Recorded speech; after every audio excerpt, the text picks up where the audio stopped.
जय भीम साथियों, अगर आप चमार जाति का सही अर्थ जानना चाहते हैं तो आपको यह वीडियो देखना चाहिए, क्योंकि इस वीडियो में हमने चमार जाति कब और कहां पैदा हुई है सभी जानकारी दी है।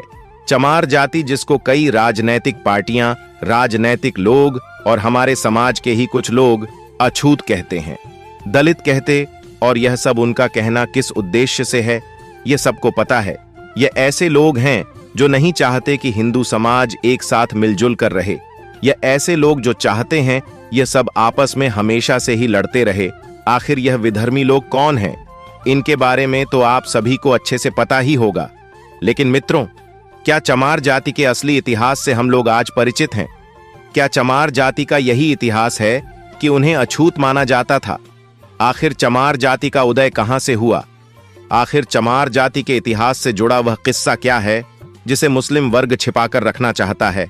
इस्लामी शासन से जुड़ा और चमार जाति से संबंधित कौन सा है वह इतिहास जिससे आज भी हमारे समाज का एक बड़ा हिस्सा अपरिचित है? आज हम जानेंगे कि आखिर चमार जाति का उदय कहां से हुआ। आखिर चमार जाति का असली इतिहास क्या है? क्या चमार जाति के असली इतिहास से हम लोग परिचित हैं?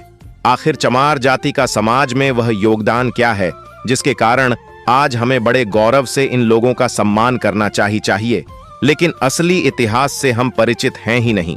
शायद इसमें हमारी गलती नहीं है।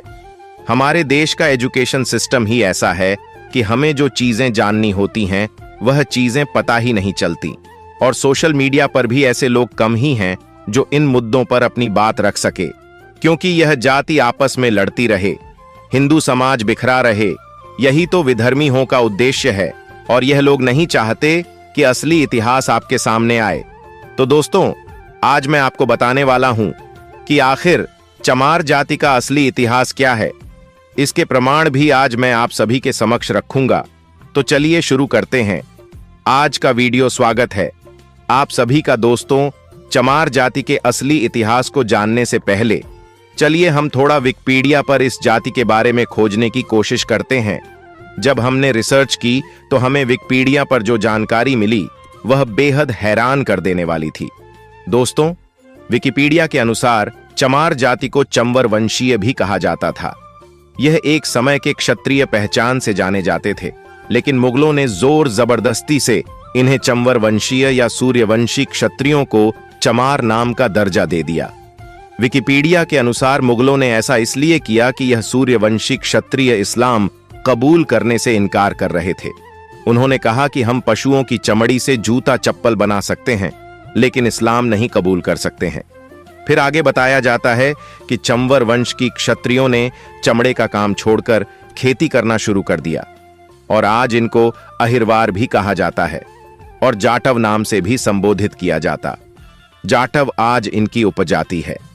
आपको बता दें कि यह दोनों चंवर वंश के वीर सूर्यवंशी क्षत्रिय विकिपीडिया के अनुसार इसका रेफरेंस देते हुए कुछ संदर्भ बताए जाते हैं, जिसमें डॉक्टर अंबेडकर टाइम्स में रिसर्च के साथ यह छापा गया था कि चमार महापंडित सूर्यवंशी में इंडिया स्पीक्स दिल्ली में अंग्रेजी में एक रिपोर्ट छपती है, जिसमें कहा जाता है कि जिन्हें आप चमार जाति से संबोधित करते हैं वे असल में एक क्षत्रिय थे, जिन्हें मुगलों द्वारा चमार का नाम दिया गया।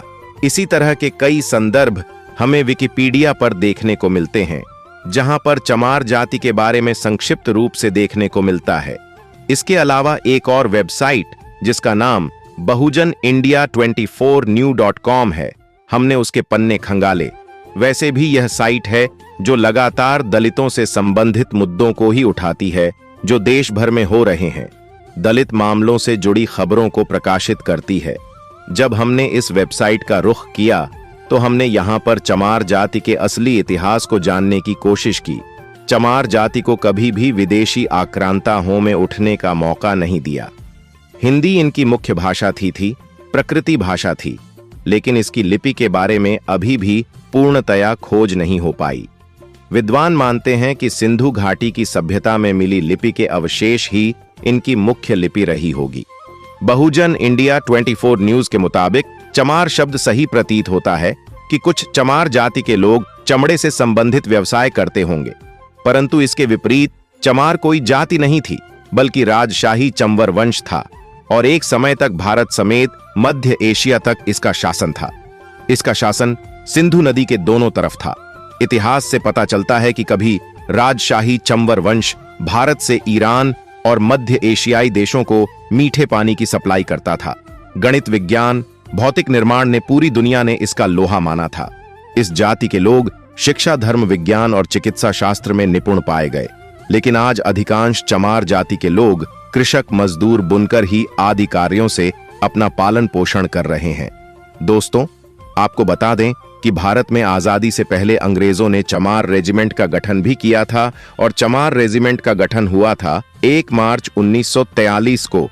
और चमार रेजिमेंट काफी मजबूत बटालियन मानी जाती थी। और दोस्तों, चमार रेजिमेंट के गठन के बाद इसको कुछ समय बाद खत्म कर दिया गया।